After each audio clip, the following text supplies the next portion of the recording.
Hello, HUUUUGers, and welcome back to Paper Crafts by Cindy Ellen. Today we're going to make this phenomenal card, which I got from Sam Calcott. She calls it a double-double concertina card, and I made this copy for a friend, and look at this card. Is this amazing or what? So I put the whole Serenity Prayer on the inside of this one, and here you can see where she gets the double-double concertina.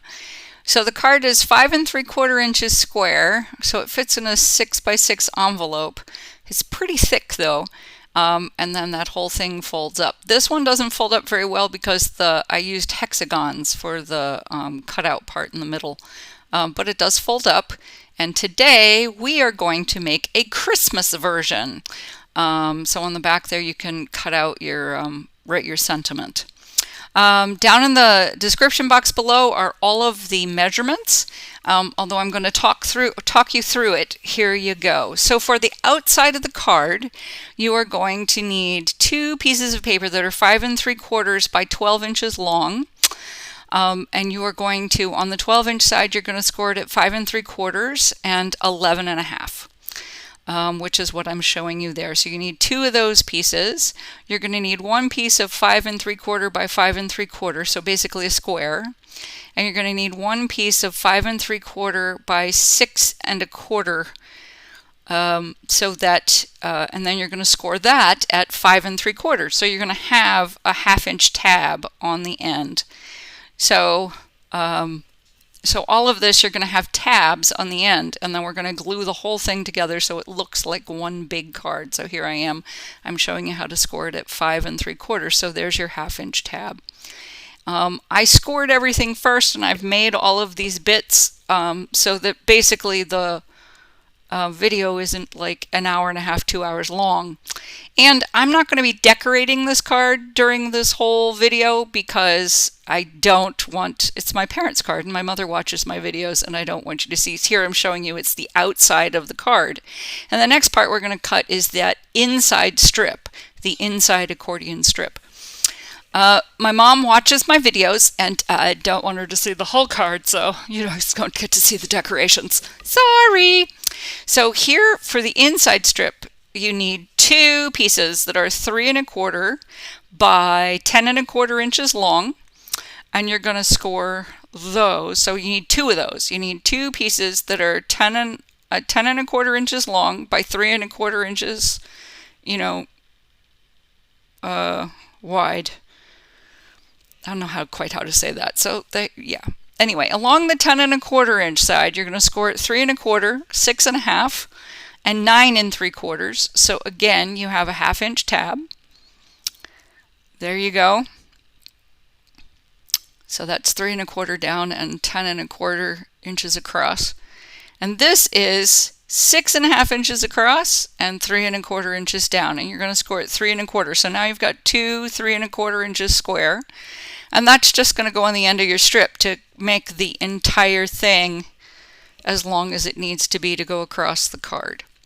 Okay, so that's the whole part we're going to need. You're going to need something to cut out an aperture for the strip to go through to, some kind of die, circle, oblong, hexagon, whatever. You're going to need 4 mats for the inside and the outside, the front and the back of your card. So those mats need to be 5 1/2 for the outside mat and 5 1/4 for the inside mat.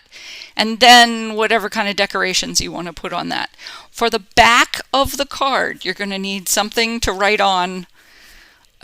So on the top of that back mat, you're going to need to put a white piece of paper. I didn't do that in this video, but I'm pretty sure if you are a card maker, you can do that. So I wanted to make sure that you knew where these are going to go. You need to have these ready before you're assembling your card, because as you can see, that inside strip goes on top of the inside mat. It gets glued to the inside mat. So you need to have those done before you do anything. When I made the first card, I had the whole thing decorated, the inside strip decorated before I put the whole thing together. Here I'm showing you need 8 mats for the strip.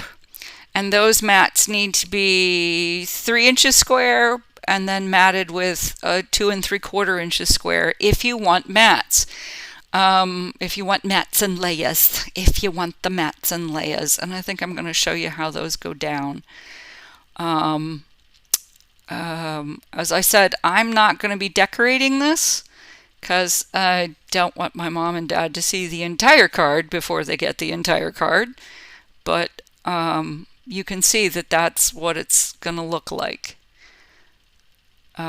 when the mats and layers go on there, and then my decorations are going to go on those mats and layers. So there you have it, and it's just going to be a little bit harder for me because I'm going to have stuck the whole thing down before I decorate it. Okay, now let's put the whole thing together. You're going to want to decorate your mats and layers before you glue them together. So the first thing you're going to do is you're going to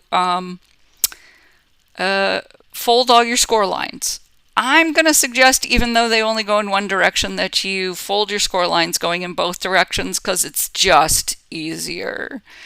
What I know and you don't know yet is that the 5 3/4 square and the 6 1/4 piece are actually the front and the back of your card. And the 2 strips with the apertures are the middle of your card. And now I'm going to show you a trick for cutting these apertures. I am a lazy crafter. So what I did is, by the way, the die I used was 3 1/2 inches square because after I had trouble getting that first strip through the first card to fold nice, I decided I wanted to make the aperture nice and big for the second card. And this is quite a stunning card when it's all done. It really is.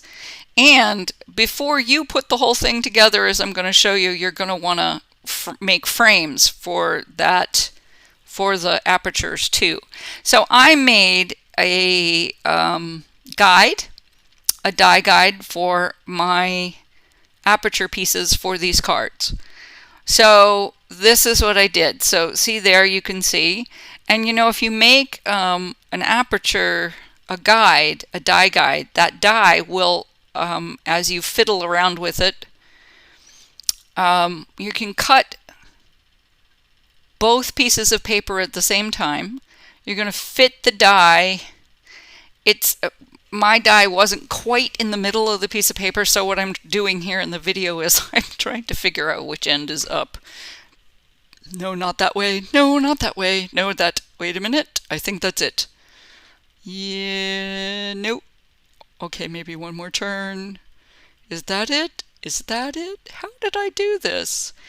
Anyway, you can make sure, you've got to make sure that the die is in the same place so your card looks nice. So I always make a guide so I can do that because I'm lazy and I don't like doing measurements. So watch this. So what you can do is you can, once you unroll the piece of tape you're using, and by the way, I use 3M easy release painter's tape. It's cheap. It's cheaper than any other blue tape or whatever tape. It's the same blue tape, but it comes from Home Depot. I also use washi tape sometimes. I was given a 2-gallon bag of washi tape when I started crafting here in Florida, and I'm still using the same washi tape. So if you draw around the middle of your die, it is not going to ruin your card. Why? And you won't have to erase it because the cut line is in the middle of the die. It's not on the inside of the die. It's on the, it's literally inside the die. So now you've got the inside of the die traced. So now you can match up the inside of the die with your pencil line. And once again, tape it back down. And you're going to have perfect placement every time. I think this is easier than measuring it. Is it 7 16ths of an inch all the way around? And did I move it? Or is it going to move? Or what? And blah, blah, blah.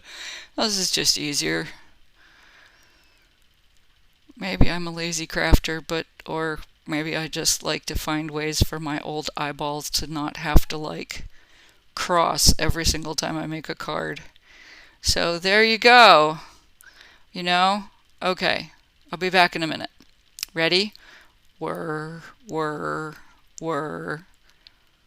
Ta-da! My Gemini Junior has done its job. And here we go. We're going to peel off the tape.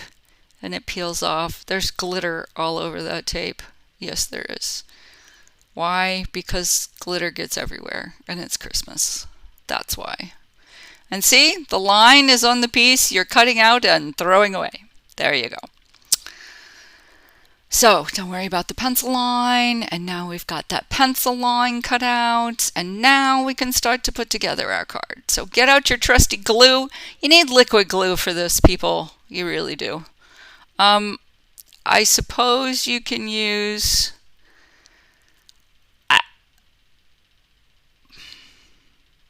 She pauses dramatically. I wouldn't use tape runner. I really wouldn't. Well, this is Mats and Layers. This is like you're looking for card strength, and so you really need glue. You really need glue. Get some glue. This is art glitter glue. This is me going, dang it, I hear barely art glue doesn't clog. Maybe I'm gonna try that. I swear it does. And I can't tell you how many times a day I do that, where I unclog my art glitter glue. But it's lovely glue, and I'm gonna show you some other glue in this video that doesn't work nearly as well. Yeah. So this is either the front or the back of your card. But you want to get it right in that crease because you want to like surprise people and go, wow, that's the biggest card I've ever seen. I would make this the front of your card because if you're going to, especially if you're going to put a mat on the back of the card, there's going to be a seam on the back of the card, but you can cover that up with a mat, so it doesn't matter. So here we go again, and we're going to mat that together. It's gonna be so wonderful, isn't it? You can already tell it's gonna be a massive card. And one of the cool things is when it's done, it's not just a card, it's like a decoration. I mean, imagine one of these in blue and silver and white for Hanukkah, or even for Christmas. I mean, you could make these in all kinds of colors. You could make one of these for Easter. It would be stunning on someone's mantle for any holiday.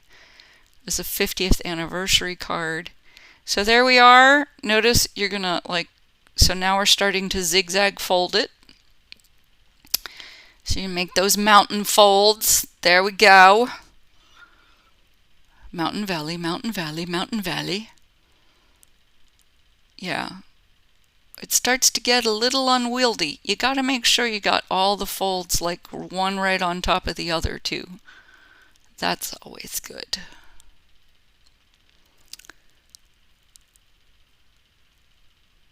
Let me tell you, if somebody gets one like this, your grandparents, your parents, a sibling, they're like, wow, this is a card. And it's really not that hard to make. I mean, it's time consuming, but it's not that hard to make once you see how you make it. Oh, look, Cindy Ellen, right after you say that, you're like fighting with how to get this card together. Well, yeah, but you know, you can still get it together. What? Look at it falling apart.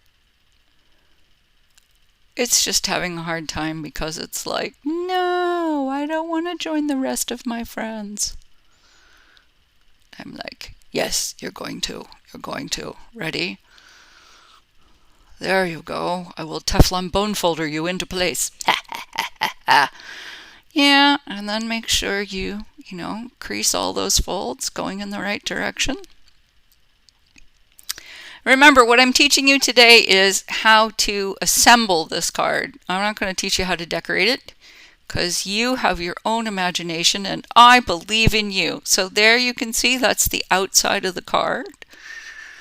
And now what we're going to do is we're going to glue on the mats and layers for the outside of the card like I told you, because you got to put on the mats and layers before you can put in the zigzag, the inside zigzag, because that inside zigzag sits on top of the inside mat and layer. So here we go. I loved this paper, by the way. It was so pretty. It came from a reflections pad from Michael's. My sister gave me, like, I don't know, 6 or 8 Christmas pads last year. It was in my part of my Christmas present, and I've slowly but surely been using them up, which is lovely. But this snowflake paper was one of my favorites. Moment of silence while we mourn for the snowflake paper. The other thing that you're going to want to think about doing is you're going to want to think about what kind of frames or how you want to decorate those inside pages as well before you put on the inside zigzag, the inside strip, because those inside pages need some kind of strengthening as well. But at the same time, once you put on the zigzag, you're not going to be able to get something around it. So just remember to decorate that, put on those frames, glue them down before you put on the zigzag. I was thinking, you know, washi tape would look really nice there. That would be a really good use of washi tape. I didn't choose to do that, but you know, for some different cards, it would probably be a really good use for washi tape. You know? Yeah. So, what did you do, Cindy Ellen? I don't know. Let's stand it up this way. No, let's stand it up this way. It doesn't want to stand up. Okay, fine, lay it down flat. I love it when I do things like that. All right, now we're going to make this one. It's exactly the same process as the other bit. Pay no attention to how I fold these. Just like pay no attention. I was trying to remember how to fold them, and I'm like, I think it's mountain, valley, mountain. I was wrong. It's valley, mountain, valley for all of them. The important thing is you start with a flat. There has to be a flat on either end. So pay no attention to how I'm folding these at all. And as I said, just make sure they're folded and scored. You know, and then I'm looking going, wait a minute, that's wrong. Yeah. I always like to leave my bloopers in there because I think it makes people feel better about themselves. You know, look at that. There you go. Okay, and now we're going to try the next one. There you go. They should both look like that. And that last piece is the one for the end. I suppose you could stick it in the middle. You can't really stick it in the middle because it doesn't have a tab. So you really need to put that on the end. So there you have it.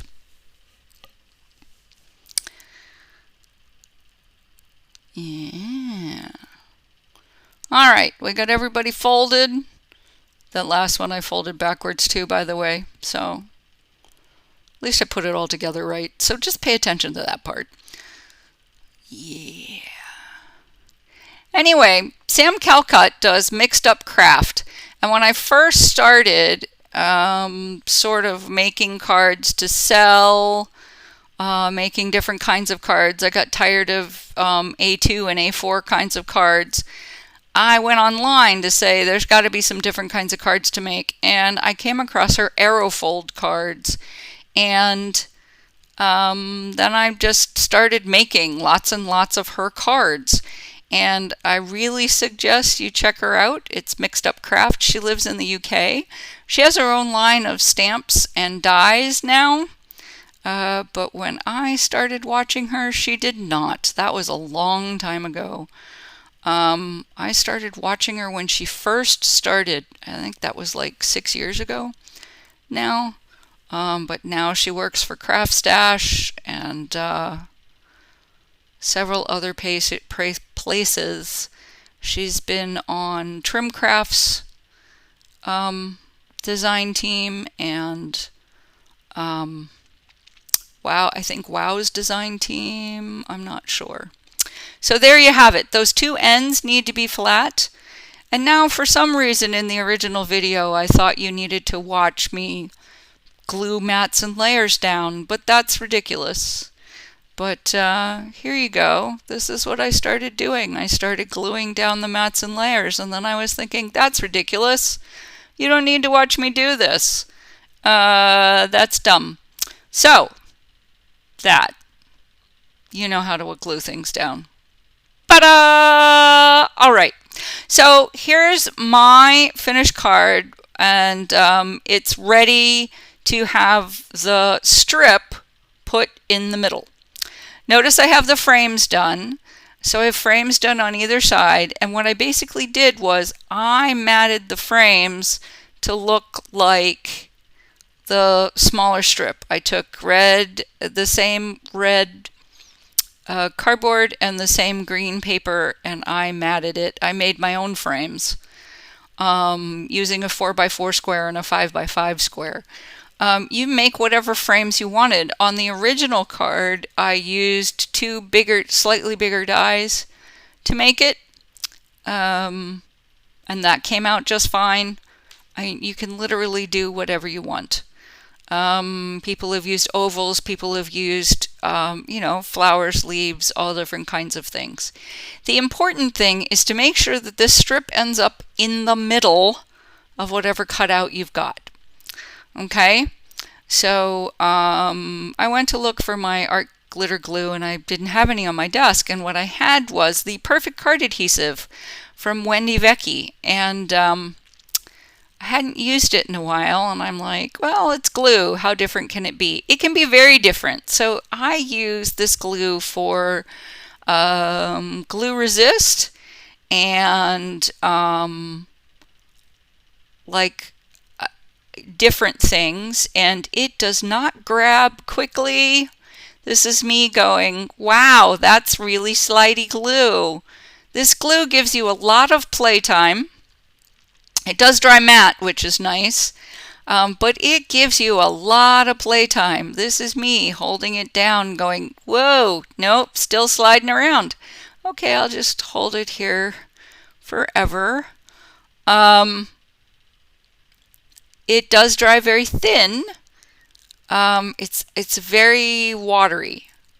It's not as thick, and it does not grab as quickly as art glitter glue or just about anything else on the market, including Aleene's or anything else.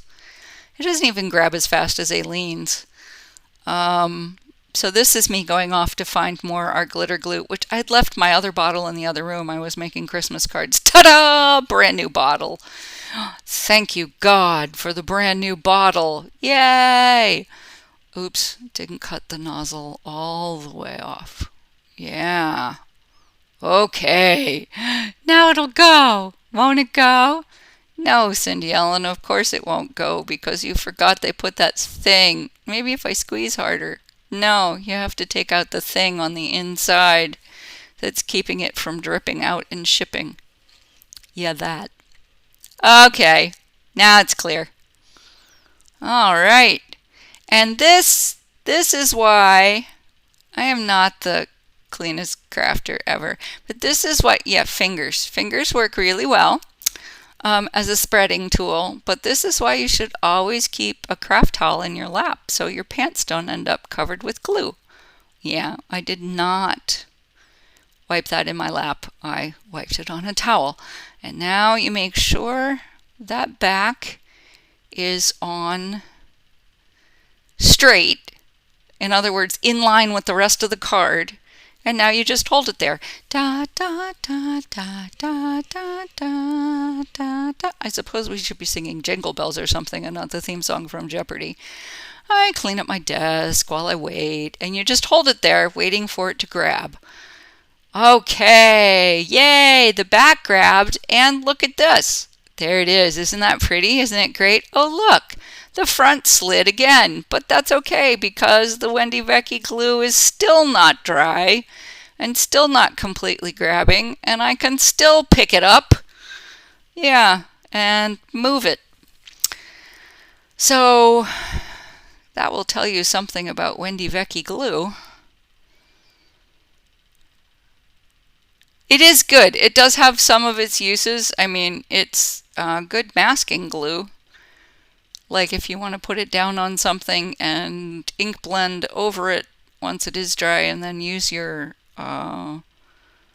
adhesive eraser to erase it, that works pretty well. So, I mean, it does have its uses.